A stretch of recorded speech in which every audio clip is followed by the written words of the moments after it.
Because I love my parents, there is no sense of obligation when I do something for them. I love them. Therefore, I almost automatically do things for them. All good things are done as an extension of love.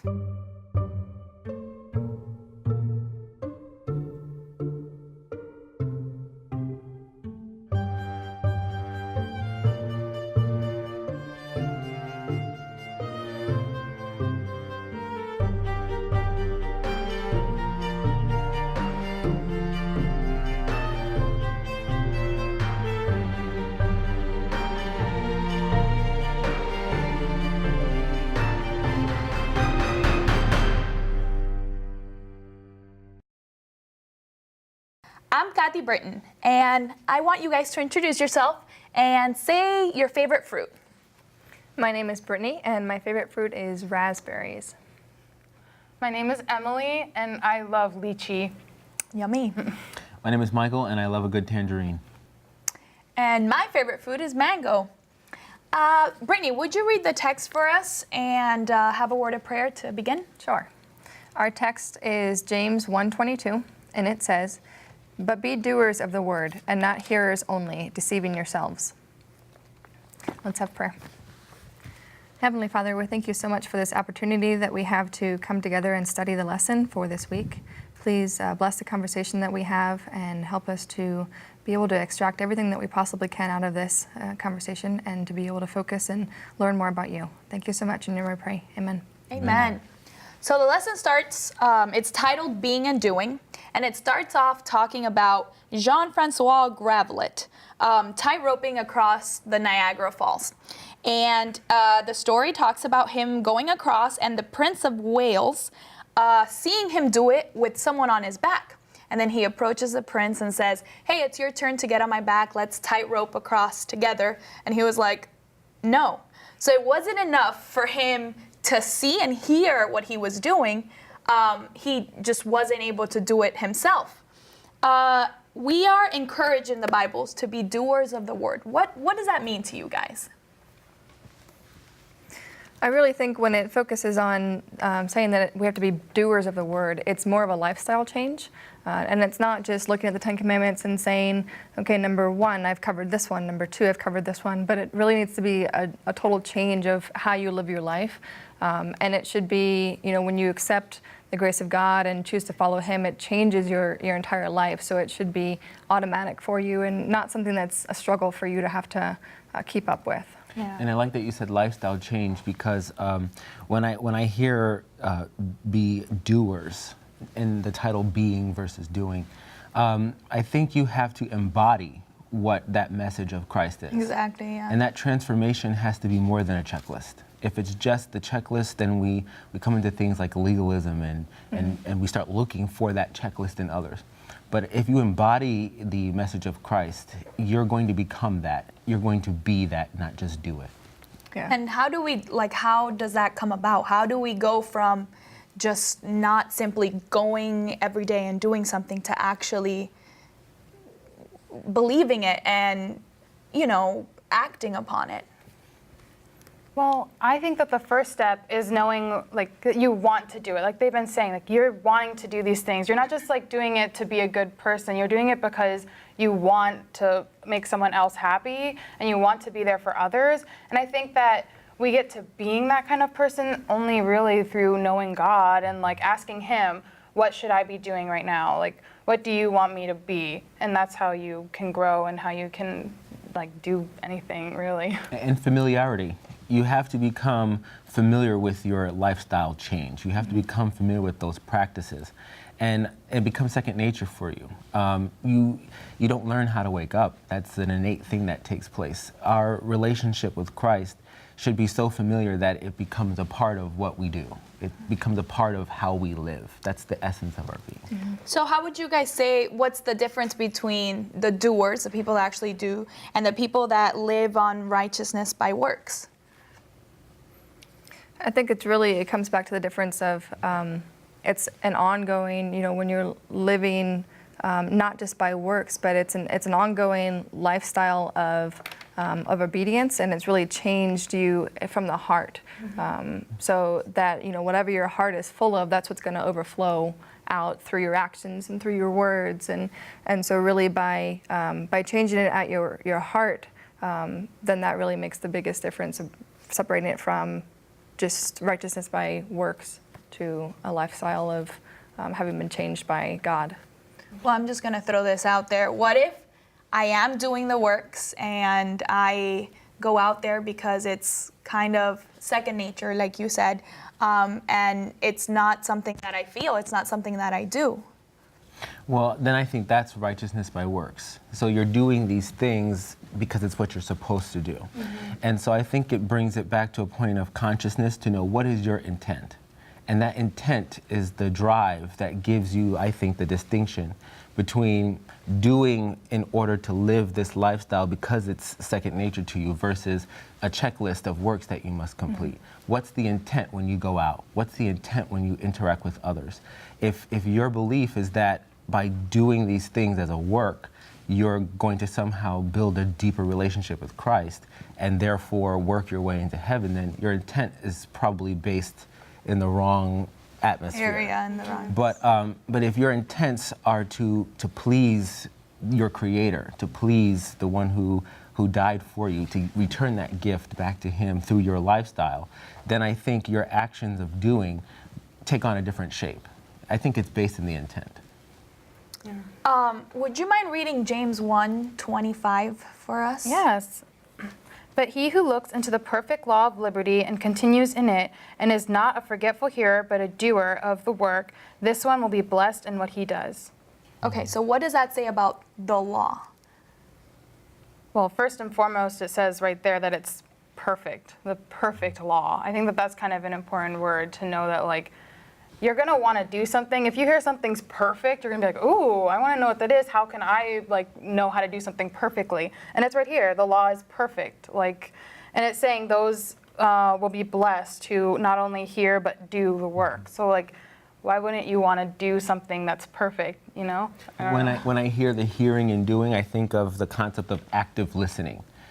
You're paying attention to what you're hearing and not just regurgitating it as if, okay, I heard what this said, I understand what this means, but when you're actively listening, you're asking questions about what you're taking in. You're connecting the concept or the idea or the thought of what the person is communicating with you.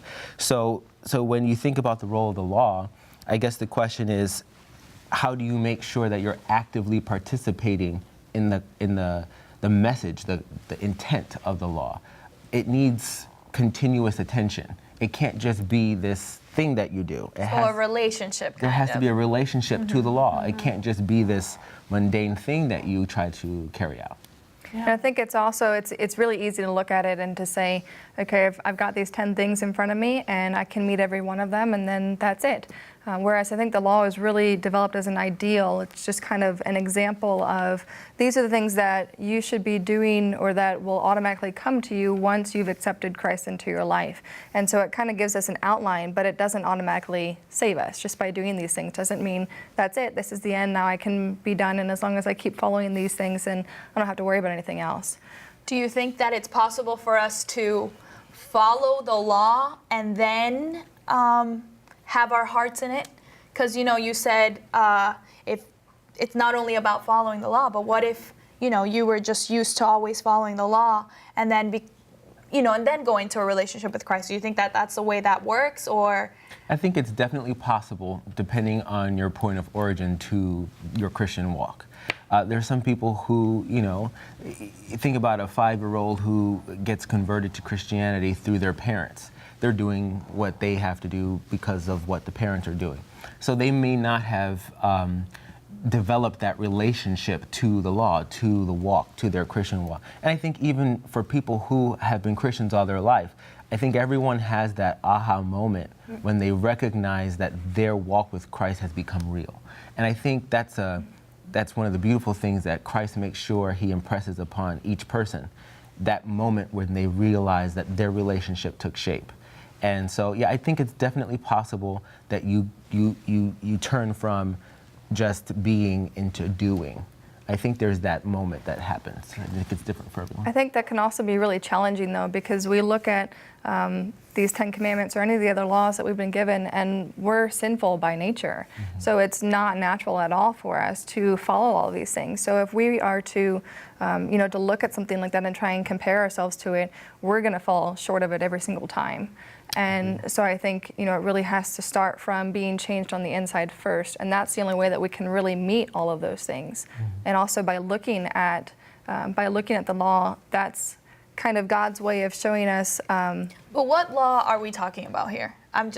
We're talking about like the 10 Commandments, right? I think it's both the 10 Commandments and also, He gives us other laws such as love your enemies as yourself. And, Well, I guess you can't really love your enemies wholeheartedly, but you could follow the 10 Commandments and be nice to your neighbors. Wouldn't that still be considered following the law and not necessarily having a relationship with God or, truly believing that?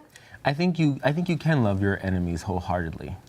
There's sometimes you don't even know who your enemies are, and that's the beauty of the ability to love wholeheartedly.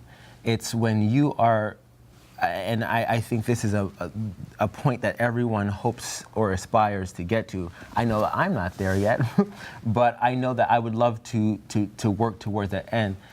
There is a beauty that comes with the peace that God grants, the beauty of the relationship that God can instill upon you, within you.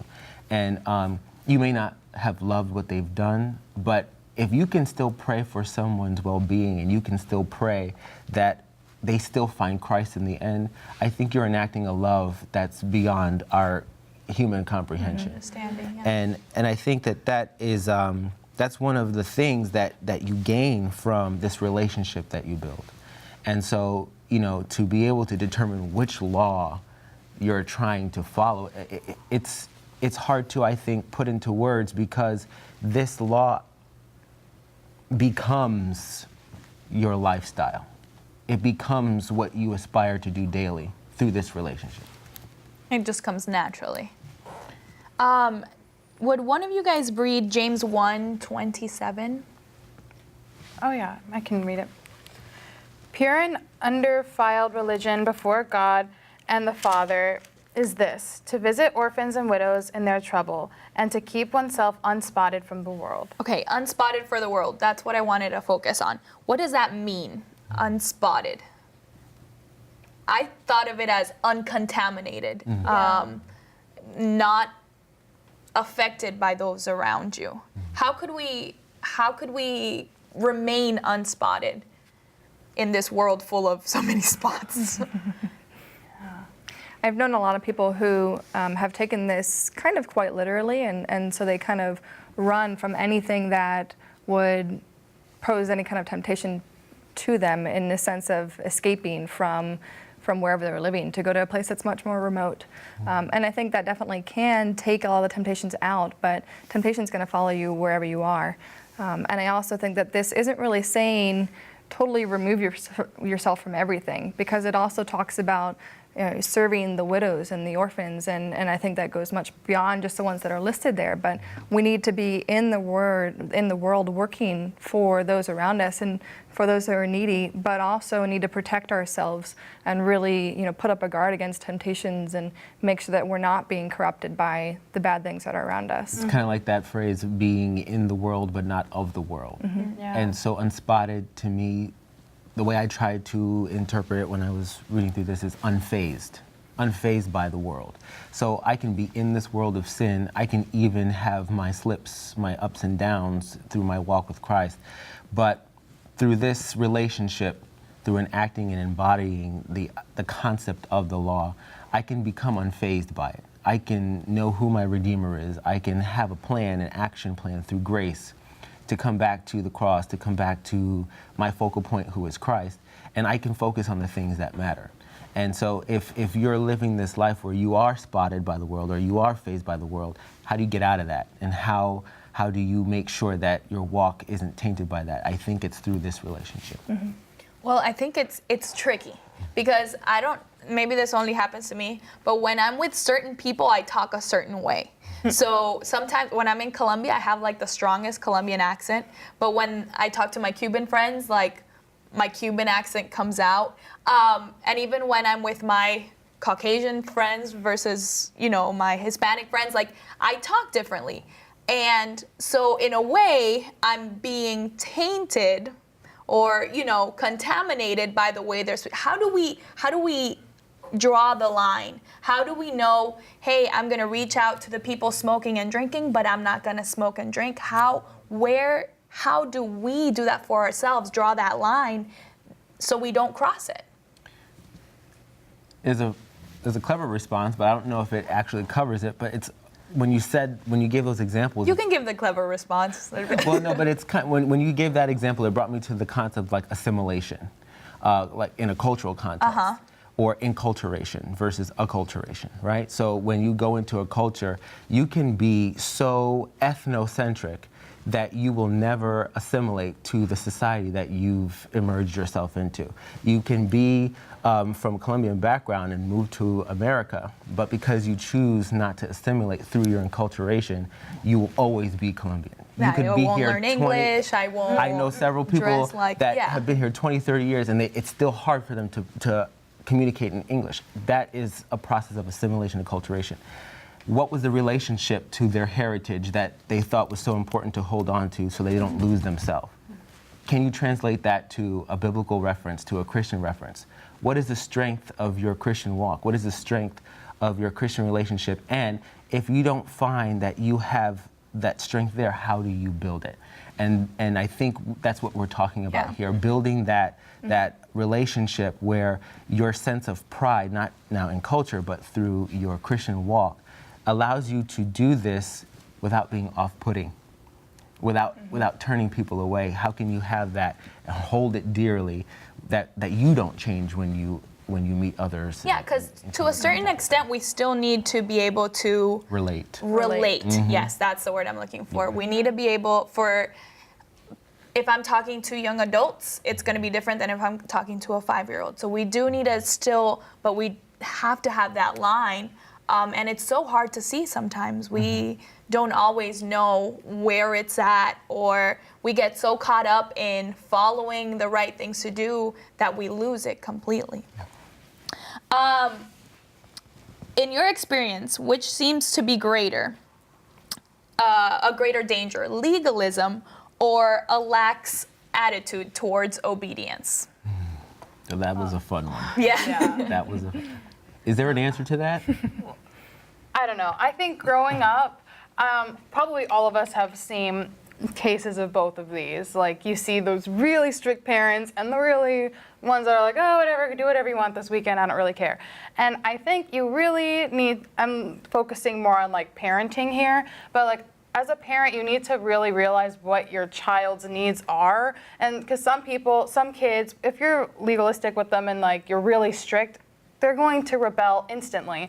But if you're like really relaxed, then they'll rebel too. But you just need to know what kind of kid you have and see like what they need, or just be really open with them. And like I think you could probably, there's always like a balance. Balance is extremely important with anything that we do. And I think that if you have a balance between these two and you're really open and like you have a really good like relationship with anyone, I think that you can balance it. And I think that the two extremes, I think either way it could be dangerous. Yeah, I definitely think both of them pose a really serious threat to anybody's spiritual walk. I know personally, from my own experiences, legalism tends to be a little more upfront. And I've seen people who are very legalistic who criticize very bluntly about things that they believe are wrong. And I think that can definitely be very detrimental to somebody's spiritual walk, and it really turns a lot of people off. But I also think that having a very lax attitude can make you say, well, it doesn't really matter what you do. Go out as long as you love Jesus, then that's the end, and we don't have to worry about anything else. And I don't think that's right either. Yeah. Well, sometimes it makes me wonder if I had to choose between, if right now I got to choose my parents growing up, if I'd rather them have like a lax attitude or legalistic attitude, what would I choose? what would you choose? And then I'll give you my answer. That's a good question. I think if we have the lesser of the two evils growing up, and this might be from the perspective of a child. Okay, so I'm thinking now as a child. I think I would choose the lax attitude if I understood what the message of Christ was in his relationship. But because I couldn't be certain that I would understand that fully as a child, I don't know that that would be the best choice. But if we played devil's advocate here and just said, from a child's perspective, I would hope that if I understood the message of Christ, I would be led in my walk with him Eventually. to make these decisions that would lead me towards the right path. However, I think the inverse of the legalistic point of view is immediately a turnoff. Because if you have this list of things you can't do, and let's just be honest, the society we live in isn't like many of the societies back in biblical times where, there just wasn't other or as many things that we might perceive to be as distractions, from your walk with Christ. What would that look like, and would I rebel? I don't know. Well, like even a baby or like a toddler, you tell them don't do that, and they go and do it. So it's like, I feel like in this legalism type world, people are gonna do whatever you tell them not to do. If from the very get-go you tell them, oh, you shouldn't wear like this, you shouldn't do this, people are gonna be like, well, now I want to. Now I want to see what happens if I do that. So, yeah, I don't think that. And this might be adding, fuel to fire. But, when I think about when Jesus was here, I would not characterize him as legalistic. I would not have characterized him in that way. I think there was a respect for the law, and I think that there was a certain and particular way that he expressed that law to the people he came in contact with. And, the different parables and scenarios that we see in the Bible, condemnation wasn't the first thing that came out of Jesus' mouth. Now, does that mean he had a laxed approach to the law and was like, be obedient, go and sin no more? I mean, not really. No, it wasn't like that either. There was this beauty to the balance that he presented. And it always came with this clause, it's like, if you love me, keep my commandments. He's not asking you to do anything other than that.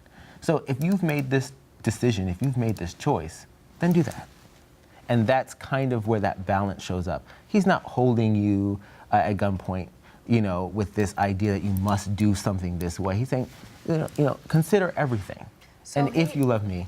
I would even say that he had more of a lax attitude than legalistic. I think he had a good balance, but I think when you give someone a choice, you're leaning more to the side of, you choose what you want, but I'm going to teach you how to respect the law and how to eventually make your own decisions. And he was very clear about what the outcomes of those decisions would be.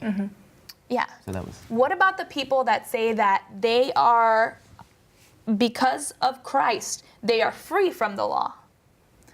So now you have the extremes that say, nope, absolutely, 100%, I'm not going to follow the law because God loves me, and no matter what I do, I'm going to be saved because I have that relationship with him. Well, once you make a relationship with God, you know you're saved, but you should want to do good things because you have this relationship. Like, I don't understand the concept of, oh yeah, God and I have this relationship, so now I can do whatever I want. Shouldn't it be, God and I have this awesome relationship, so now I want to do more for him? Like what he wants. Yeah, exactly. Like, I don't understand the idea of now I can do whatever. Like, I just don't get it. It's almost like there's a misinterpretation of the concept of grace. And Ephesians 2, verses 8 through 9, it talks about, it says, for by grace we are saved through faith and not of ourselves. It is a gift from God, not of works, lest only man should boast. And I think that's the point there. Grace has boundaries, okay? And it's not a gift that you can, it's the gift that keeps on giving, but not without consequence. Does that make sense? So, grace is there, grace abides, but you can't think that grace is doled out by you. You don't determine when grace is placed. God has already set the boundaries through which grace is given to us. So I think it would be an interesting conversation to have with someone who had that concept And I think this personal experience of where you are in your walk with Christ helps you kind of start to recognize what those boundaries are. I really think that salvation by grace is that's what we need to be saved, but the proof of that is following the commandments that He's given us. The proof that you've been changed is that down in your heart, it's not just a surface-based thing that you've chosen to accept, but it really changes you from the inside out. And so the proof of that change is going to be that you're going to want to do the things that He wants you to do and the things that He's asked of you. And so it overflows from you, and it's not something that's binding and restricting, and you have to do all these things, but it's something that you want to do out of the love that's been restored through you.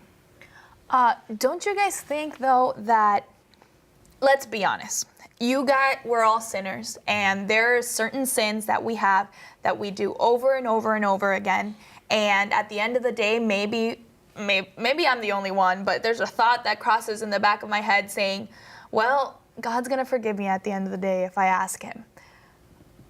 Tell me you guys haven't thought that before, So where does God's grace end in this scenario?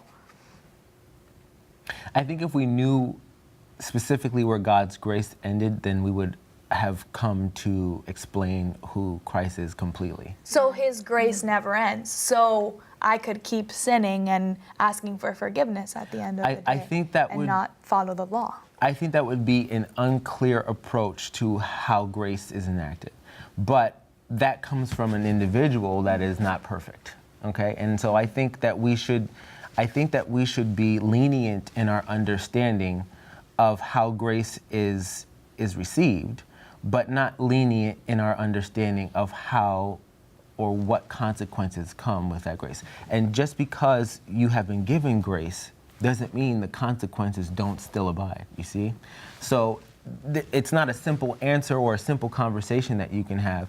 And it's true, I think we all have had that thing that we do always. And so, one of the things that I try to think of myself, because I'm one of those people that have done those things over and over again, yeah. I try to ask God, remove that desire from me, because I can't do it myself. I keep doing it. And I think grace starts at that point where God recognizes the desire of your heart and wants to try to find out how He slips in there and makes it work. Well, thank you guys for being here.